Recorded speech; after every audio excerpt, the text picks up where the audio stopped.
শুভজিৎ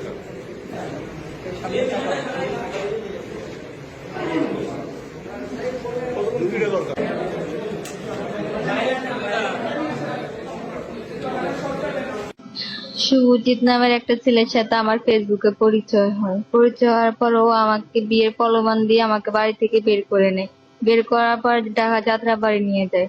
নিয়ে যাওয়ার পর ওইখানে একটা রুমের মধ্যে রাখে, ও আমাকে বিয়ে করব এরকম একটা কিছু আশ্বাস দেয়। দেওয়ার পর ও যখন আমাকে দর্শন করে, আমাকে মারে প্রচুর, তখন ও আমার গলা চিপে ধরছিল। আমি ওর বিচার চাই, ওর ফাঁসি চাই আমি। ওর সাথে যারা জড়িত আছে আমি ওদেরও বিচার চাই, ওদেরও আমি ফাঁসি চাই। আমার সাথে যেরকম হয়েছে আমি চাই না আরো 10টা মেয়ের সাথে এরকম হোক। যে মেয়েটি মাদ্রাসায় পড়াশোনা করত এবং ছেলেটি ছিল অন্য ধর্মাবলম্বী, হিন্দু ধর্মের।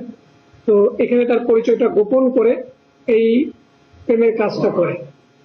মূলত এরা দুজনই সোশ্যাল মিডিয়াতে একটা অ্যাপ ভিত্তিক একটা সোশ্যাল মিডিয়ার মাধ্যমে তারা কাজ করত, যেখানে তারা ব্যবসায়িক কোনো কাজের সাথে রিলেটেড ছিল।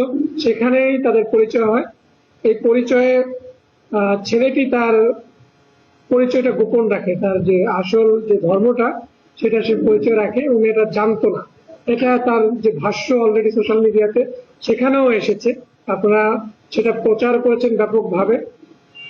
তো এটা যখন আমাদের নজরে আসে, আমরা এটা নিয়ে কার্যক্রম শুরু করি। কার্যক্রমের শুরুর প্রেক্ষাপটে একটা পর্যায়ে আমরা জানতে পারি যে এই ছেলেটা সাতক্ষীরায় আশাশুনি থানার একজন বাসিন্দা এবং তার বয়স এখন 20-20-এর মতো করে।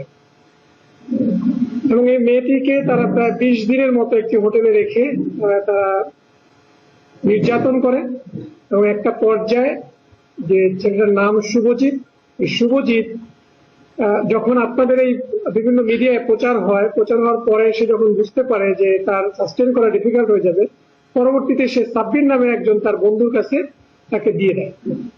দেওয়ার পরে এই সাব্বির তাকে একটি খারাপ জায়গায়, পতিতালয়ের মতো একটা জায়গায় তাকে সর্দারনির কাছে তাকে হ্যান্ড ওভার করে। এই পর্যন্ত আমাদের তথ্য আছে।